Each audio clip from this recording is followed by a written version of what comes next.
All right, you get ready because we're diving into the future of Java. And, well, it's looking more AI-powered than ever. It really does feel that way. We're going to be talking about game-changing tools projects that sound like they're straight out of sci-fi. And maybe, just maybe, we'll get a glimpse into what coding will look like tomorrow. Sounds good to me. So, to set the stage, let's start with Stephan Janssen's Devoxx keynote. Okay. This wasn't your typical tech talk. Janssen came out swinging. He was challenging the audience, calling out companies, all with this like really infectious energy. Yeah. And you could tell he is really passionate about this stuff. And I think what I found fascinating was his core message.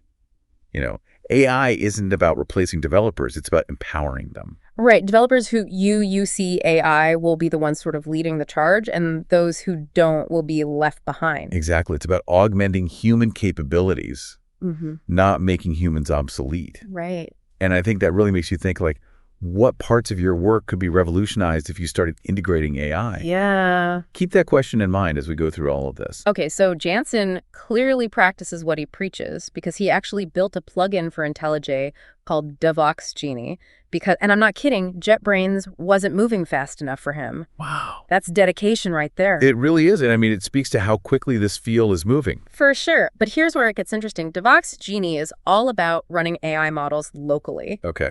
And Janssen really hammered this point home in his keynote. It's huge for anyone concerned about privacy and security. Absolutely. Having control over where your data goes and how it's processed is essential, especially with AI. Right. And plus, running those models locally often means faster processing times, so it's a win-win. Yeah, it's really the best of both worlds. And get this, he didn't just talk about Devoxx Genie, he demoed it live on stage, generating code reviewing code all at lightning speed. Wow. And another developer, Suntan, has already ported it to VS Code, even though it's still in beta. That's the beauty of open source and the passion within the Java community. This rapid development and collaboration is a strong signal that developers are hungry for these tools.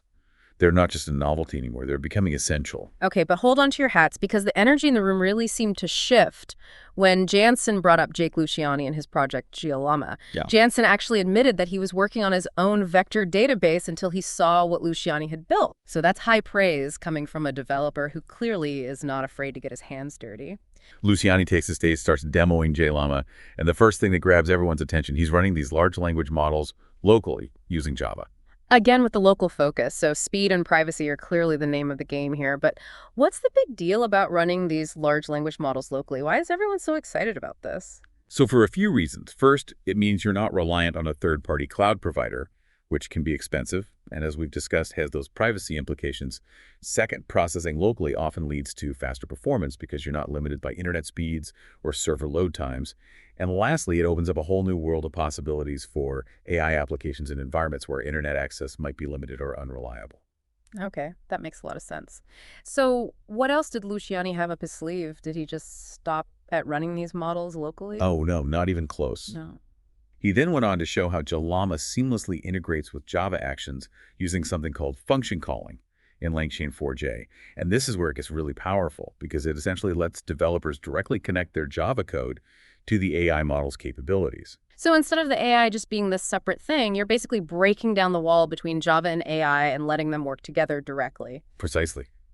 And then just when you thought it couldn't get any wilder, Luciani hits us with this mind-blowing concept, sharding a large language model across multiple machines. Wait, hold up, sharding, like splitting it up. Exactly. Instead of one massive model, you break it down into smaller pieces or shards and distribute them across multiple machines, potentially even your personal devices. This distributed approach could be revolutionary because it massively increases processing power and allows you to tackle even more complex AI tasks without needing access to a supercomputer. Okay, that's next level stuff. It is. So we've got local AI models for privacy and speed direct integration with Java code for seamless development, and now the ability to tap into the combined power of multiple devices through sharding. It's like the possibilities are just exploding. You're getting it. And the best part is this is just the tip of the iceberg. Yeah. Luciani's work with JLama is just one example of how developers are pushing the boundaries of what's possible with AI and Java. And Janssen brought even more people to the stage to showcase this like AI-powered Java revolution in action, like Mario Fisco, Right. who decided to illustrate his talk about change in a very memorable way. Yeah, let's just say they brought a barber on stage and gave him a whole new look live during the keynote. Let's talk about a transformation, but beyond the theatrics, Fusco's point was incredibly relevant. You know, he argued that embracing change, especially in a field as dynamic as technology, is crucial for growth and innovation. And honestly, who better to embody that message than Java developers, who are now at the forefront of integrating AI into a language once known for its stability? Yeah, exactly. It's like Fusco was saying, look, if Java can adapt and evolve to incorporate the latest advancements in AI, then we can all embrace change in our own work and lives. Okay. But then came Hudhaifa Nezordine, and suddenly a live haircut felt pretty tame. Yeah, because Nazardine casually mentioned building a fusion reactor with AI assistance. Oh. You can't just drop that bombshell without unpacking it a little bit. What's even more mind-blowing is his background, quantum computing, urban agriculture. Is there anything this guy can't do? It really highlights how this younger generation, armed with AI tools and a hunger to solve big problems, is going to change the world. And his project, while definitely on the extreme end of the spectrum, shows just how powerful these technologies can be when applied to complex real-world challenges. Yeah, it's both inspiring and slightly terrifying, right? But speaking of pushing boundaries, Janssen also brought up George Saab, the Java platform lead at Oracle. Right. And Saab's message was a clear call to action for the entire Java community. He emphasized the need for the Java ecosystem to keep pace with these advancements in AI. So it's not just about individual developers experimenting with these tools, it's about creating a whole ecosystem where AI-powered Java development can thrive. Precisely. Saab stressed the importance of making Java the go-to language for AI. He highlighted how Oracle is contributing to that vision, mentioning the Java Platform VS Code plugin, for example. Which makes sense considering how many developers already use Java. It's reliable, scalable, and now with the right tools and support, it could become the foundation for a whole new generation of AI-powered applications. Exactly. And this actually connects back to another talk Janssen mentioned by Alfonso and Alina. They dove deep into the practicalities of running large language models locally, specifically using Java and something called llama3.java. Okay, we've talked about local models before, but what makes llama3.java stand out? Is it just about running any large language model on your own machine? So it's about doing it efficiently and effectively. Their presentation focused on optimizing local large language model inference, using some of the newest features in Java. This is huge for developers who prioritize data privacy or need to run AI models without a reliable internet connection. So whether you're building a cutting-edge AI application or working in a remote environment, llama3.java could be a game changer. Exactly. And they emphasize that their approach, which leverages Java for performance, can be adapted for other open source models. Plus, they demonstrated how to seamlessly integrate it all with LangChain 4j, a toolkit designed for building AI-powered applications in Java. So you could have a custom AI application powered by a local language model, all built using Java. It's like a complete ecosystem is emerging right before our eyes. It is. And to optimize performance even further, they talked about using GraalVM. Right, GraalVM. We briefly touched on it earlier, but for those who need a refresher, what's so special about it? So GraalVM is a high-performance runtime environment that can significantly improve the speed of Java applications, which is crucial when you're dealing with the computational demands of AI models. It's like giving your Java code a turbo boost. So not only are we breaking down barriers between Java and AI, but we're also supercharging the performance of these applications. It's incredible to see how all these different pieces are coming together. It really is. And I think what's most exciting is that we're only scratching the surface of what's possible. As more developers dive into this world, we're going to see even more innovative tools, frameworks, and applications emerge. It's an incredibly exciting time to be involved in the Java community. It's like witnessing the birth of a new era in software development, and Java, the language we thought we knew, is right at the forefront. And what's great about all of this is that it's not just theoretical. These are practical tools and techniques that developers can start experimenting with right now. There's a real sense of accessibility and opportunity in this space. It's like Janssen opened a door to this whole new world, and now everyone's like rushing through, eager to see what's possible.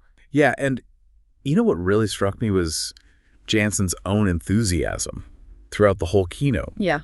It was contagious, you know. He clearly believes in the power of this technology, and his excitement for what's to come was palpable. He even joked about how all the talks from Devoxx were already online, so people could just like go home and watch them unless they wanted to, get a haircut on stage. Right, that's Janssen for you, always the showman. Yeah. But even with the jokes, there was this underlying message of like, this is big, this is important, and we need everyone to be a part of it. Yeah, absolutely. It wasn't just about showcasing cool tech. It was a call to action. Totally. And it sounds like Fox Days Amsterdam is the next stop on this AI-powered Java journey. Definitely. He snuck in a little plug for the event. And honestly, after seeing this keynote, I'm adding it to my calendar. Right. Who wouldn't want to be at the forefront of this whole wave? Imagine the conversations, the collaborations, the mind-blowing projects being dreamt up right now. It's like the dawn of a new era in software development, and events like Fox Days Amsterdam are where the future is being written. So to bring it all back to you listening, what's the key takeaway from this whole deep dive? What should you be exploring? I think that's the beauty of it. There's no one right answer. Maybe you're inspired to try out Devoxx Genie and experience the magic of AI-assisted coding firsthand. Right. Or maybe Luciani's work with JLama has you thinking about the possibilities of local language models and what you could build with that kind of power and flexibility. And let's not forget about the broader ecosystem. We've got tools like LangChain 4j and GraalVM, along with initiatives from companies like Oracle, all contributing to this AI-powered Java revolution. Exactly. This isn't a solo mission. It's a collaborative effort. The tools, the resources, the community, it's all there for anyone who wants to dive in and start exploring. So there you have it. Your Java-powered AI adventure starts now. Stay curious, keep experimenting, and who knows, maybe you'll be the one presenting your mind-blowing AI-powered Java project on stage next year.